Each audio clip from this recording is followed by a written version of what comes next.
স্বাগত মই আজি আপোনালোক জনাবলৈ লাইছো এই ভিডিঅ'টিত বন ঔষধ ঔষধৰ দ্বাৰা আপোনাৰ বিভিন্ন ৰোগ নিৰাময়ৰ বিষয়ে জনাম। এই ভিডিঅ'টিত জনাম আপোনালোক খৰ হলে কেনেকৈ ইয়াক নিৰাময় কৰিব পাৰি। তেনেহ'লে পলম নকৰি আহক আজি আমি ভিডিঅ'টি আৰম্ভ কৰোঁ। সাধাৰণতে খৰ গৰমৰ দিনত বেছিকৈ হোৱা দেখা যায় আৰু ঠাণ্ডা দিনত ই কমি আহে আৰু ঠাণ্ডা দিনত কম পৰিমাণে হোৱা দেখা যায় আৰু যদি ইয়াক তেতিয়া কণ্ট্ৰল কৰিব বা নিয়ন্ত্ৰণ কৰিব নোৱাৰে তেনেহ'লে পাছলৈ বাঢ়ি গৈ থাকে।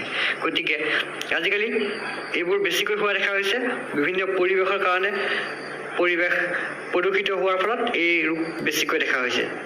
গতিকে ইয়াৰ পৰা বাচিবলৈ হ'লে আপুনি আয়ুৰ্বেদিক অৰ্থাৎ আপোনাৰ বন ঔষধ কি ব্যৱহাৰ কৰিলে আপুনি এই ৰোগৰ পৰা নিৰাময় হ'ব পাৰিব সেই বিষয়ে জনাবলৈ আহিছোঁ আজিৰ এই ভিডিঅ'টি। তেনেহ'লে পলম নকৰি আহক আমি এই সমস্যা সমাধানৰ বিষয়ে আগবাঢ়োঁ।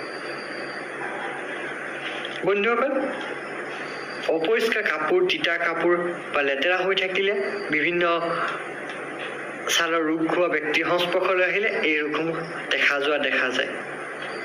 ছালৰ যিকোনো ঠাইত হ'ব পাৰে। বাৰিষা কালত এই ৰোগ বেছিকৈ হয়। ছালৰ ওপৰৰ ভাগত ৰঙা কজলা হৈ সৰু ফুহাৰ দৰে হয়, তাৰপাছত চকলে হৈ থাকে। ফুহাবিলাক খোজায় আৰু খোজালে বাঢ়ি গৈ থাকে। পানী বাহিৰলৈ ওলাই আঠাযুক্ত পানী আৰু পিন্ধা কাপোৰ বা শৰীৰ ছালত এনেকুৱা বিভিন্ন লেতেৰা বস্তুৰ ফলত এই বেমাৰটো হোৱা দেখা যায়। ইয়াৰ যদি উপযুক্ত সময়ত উপযুক্ত চিকিৎসা নকৰে তেনেহ'লে ই ক্ৰমান্বয়ে বাঢ়ি গৈ গোটেই দেহটো বিয়পি পৰা দেখা যায়। গতিকে ইয়াৰ বাবে আপুনি কি ব্যৱহাৰ কৰিব অৰ্থাৎ আপুনি কি বন ঔষধ ব্যৱহাৰ কৰিব সেই বিষয়ে জনাবলৈ আহিছোঁ। বন্ধুসকল, পোনপ্ৰথমতে আপুনি সদায় পৰিষ্কাৰ হৈ থাকিব। গৰম পানী ব্যৱহাৰ কৰিব। গৰম পানী ব্যৱহাৰ কৰি পৰিষ্কাৰ হৈ থাকিলে এই ৰোগৰ পৰা আপুনি পৰিত্ৰাণ পাব অৰ্থাৎ আপোনাৰ এই ৰোগ বৃদ্ধি নহয়। আপুনি যিখিনি হৈছে তাত আপুনি নিয়ন্ত্ৰণ কৰিব পাৰিব। তাৰ পাছত আপুনি দৰৱ হিচাপে লগাব পাৰিব বা বনৌষধ হিচাপে লগাব পাৰিব কেঁচা হালধি পিহি দিনত 3 বাৰ আৰু ৰাতি শোৱাৰ আগত এবাৰ উক্ত স্থানত য'ত হৈছে তাত আপুনি লগালে ভাল হয়। দ্বিতীয়তে আপুনি নহৰু 4-5টা খুন্দি সেই স্থানত লগালে অতি সহজে ভাল হয়। এনেদৰে আপুনি লগাওক।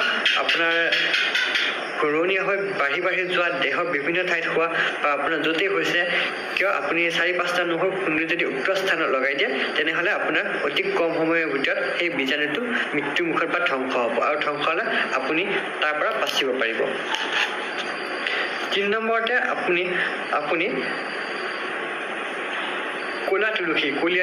কলা তুলসী কেইটামান পাত মোহাৰি সামান্য নিমখ দি উক্ত স্থানত লগাব লাগে। তাৰ আগতে আপুনি উক্ত স্থান খুজাই দিব লাগে। ভালকে খুজাই তাত আপুনি দিনত 2 বাৰকৈ লগালে উক্ত স্থানত আপোনাৰ যদি সেই ৰোগ হৈছে সেই ৰোগৰ স্কিনটো ভাল হৈ আহে।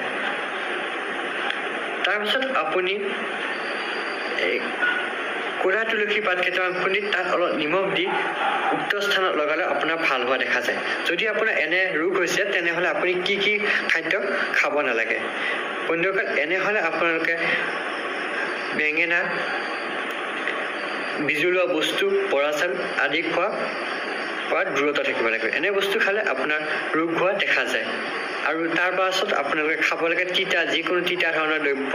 আমাৰ পাচলি খাব পাৰে, কঁঠালৰ গুটি খাব পাৰে, হালধি খাব পাৰে, চজিনা খাদ্য খাব পাৰে, খাদ্যপান খযুক্ত আহাৰ খাব পাৰে। আপুনি অমিতা, চয়াবিন, ইলাচি, বগা সৰিয়হ, মহানিমৰ পাত, কালমেঘ ইত্যাদি ধৰণৰ বিভিন্ন বস্তু আপুনি খাব পাৰে, কিন্তু বিজলুৱা বা বেঙেনা জাতীয় বস্তুবোৰ নাখাব।